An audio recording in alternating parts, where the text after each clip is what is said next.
अब डिप्लोमेसी की बात करते हैं। वक्त चूंकि अब कम बचा है, संजीव, शुरुआत आपसे ही। अमेरिका ने अपने नागरिकों को एडवाइजरी जारी कर दी और ये कहा कि फौरन ईरान को छोड़ दें।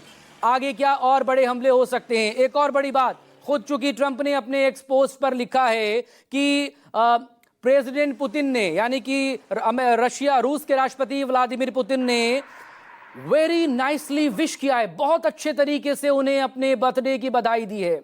लंबा कन्वर्सेशन दोनों के बीच हुआ है। तो क्या इसको लेकर भी कोई बात हुई है?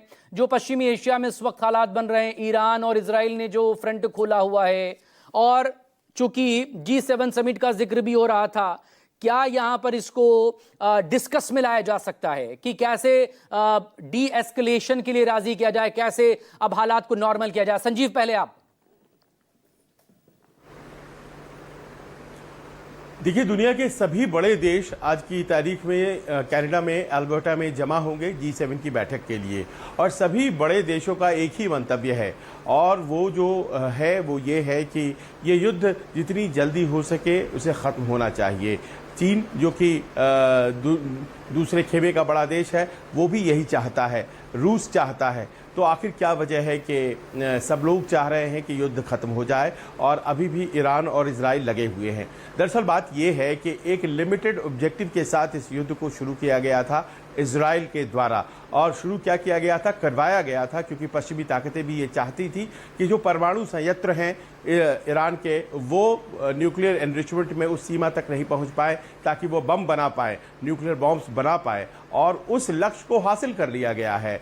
न्यूक्लियर इंस्टॉलेशंस जितने भी थे ईरान के, जो कि बहुत ज़बरदस्त तरीके से बम बनाने की तरफ बढ़ रहे थे, उन्हें ध्वस्त कर दिया गया है। नान्स, जो उसमें सबसे प्रमुख इंस्टॉलेशन था, उसे ख़त्म किया गया है, और साथ ही साथ 9 न्यूक्लियर साइंटिस्ट जो कि अपने कंधे पर इस पूरे प्रोजेक्ट को लेकर चल रहे थे, उन्हें भी एलिमिनेट कर दिया गया है। तो जाहिर है कि अब टारगेट मीट हो गया है, तो फिर युद्ध खत्म हो जाए। लेकिन ईरान के लिए क्या ये इतना आसान है? क्योंकि उनकी मिलिट्री लीडरशिप मारी गई है, उनके अपने कार्यक्रम जो है न्यूक्लियर परमाणु कार्यक्रम, वो ख़त्म कर दिए गए हैं। लिहाजा वो अपने तरीके से इस अपनी नाराज़गी को जाहिर कर रहा है, और इजराइल को बचाव के अलावा फिलहाल कोई रास्ता नहीं है। पर न इजराइल चाहता है और न ही पश्चिमी ताकतें चाहती हैं। लिहाजा ये मानकर चला जा सकता है कि जो परसों हमें दिख रहा था, उसमें कहीं न कहीं गति में थोड़ी कमी कल दिखाई पड़ी है, और आने वाले दिनों में हो सकता है कि कोई बीच का रास्ता निकले। मोहम्मद बिन सलमान, उन्होंने भी प्रयास तेज कर दिए हैं, और उनकी अपनी एक से है, और उनकी कोशिशों के जरिए अमेरिका की कोशिशें दिखाई पड़ती हैं। बिल्कुल। इस सबके बीच एक और बड़ी खबर आपको बताते चलें। जिस तरह की एडवाइजरी अमेरिका ने अपने नागरिकों को लेकर जारी की है कि अगर जो उसके नागरिक ईरान में, वो फौरन ईरान को छोड़ दें।